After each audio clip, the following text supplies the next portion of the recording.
আজ দুপুর 3টা 20 মিনিটে এই যে রাসেল ভাইপার,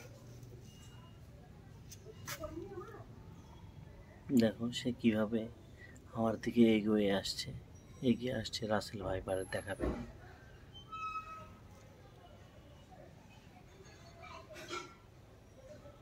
যে পুকুর পাড়, এই পুকুর পাড় থেকে এই রাসেল ভাইপারটা উঠে এসেছে। এটা রাসেল ভাইপারের বাচ্চা। আশেপাশে আরো সাপ আছে কিনা এটা জানি না।